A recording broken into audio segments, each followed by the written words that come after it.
All right, last question. I just want to say as a footnote to that 10th Amendment discussion, I know a lot of academics on the left who insist with a straight face that the 14th Amendment supersedes the 10th Amendment. I've never understood that, but they think the commitment to equal protection has made the 10th Amendment kind of irrelevant because the federal government has to impose that equality. But my question, I didn't get that out. My question was that you mentioned this morning that California, which I know is not a model for a lot of things, has the law requires a 2/3 vote in the legislature to raise taxes. I think that's Prop 13, yeah. Prop 13 in 1978. Arizona has that. Nevada has that. That was my question. Now, other states have supermajority rules or extra Arizona movement in other states to push for a 3/5 or a 2/3 vote to raise taxes. Arizona 2/3, Nevada 2/3, Oregon 3/5, Oklahoma 3/4 unless it's an emergency. Every tax increase in Oklahoma has been an emergency for the last 60 years. Don't let them put in this emergency clause stuff, guys. There are a number of, my favorite is the city council in Pennsylvania that requires a 7 out of 8 vote on the city council.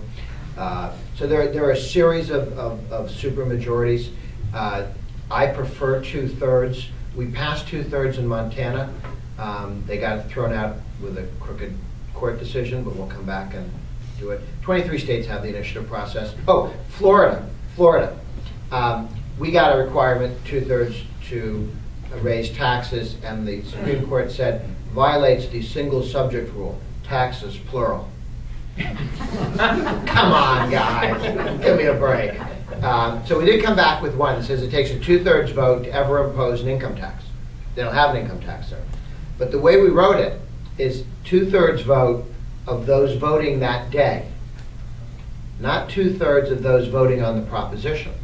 Because 100 people go in and vote for president, and then a whole bunch of them drop off and forget to vote for Congress or mayor and don't get to the end. So everybody who votes, like 70% of people remember to vote for the initiatives. So you now need 66 of the 70 to pass to pass a income tax in the state of Florida.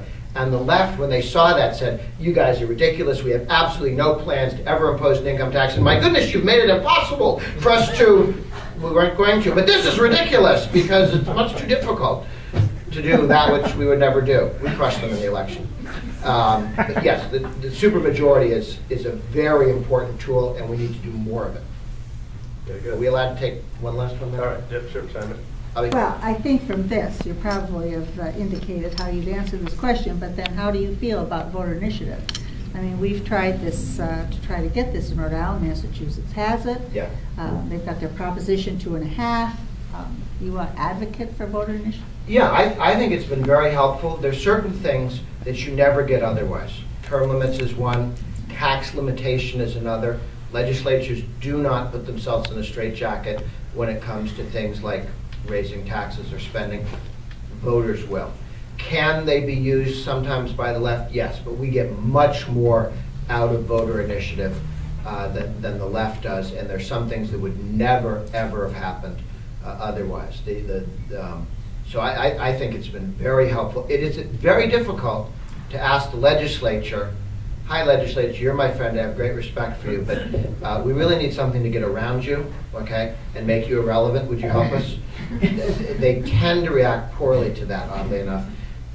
But the states that have the initiative have used it well, and I think are a good example to other states. Very good. Thank you.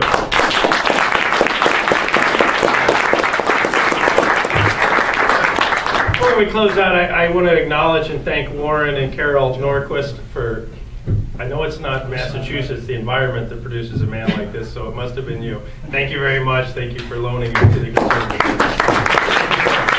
Thank you all. We really appreciate that open state policy. We certainly appreciate all your support. We hope you trust that we are putting your money to good use. We will continue to do so. And thanks again for coming tonight. Thanks.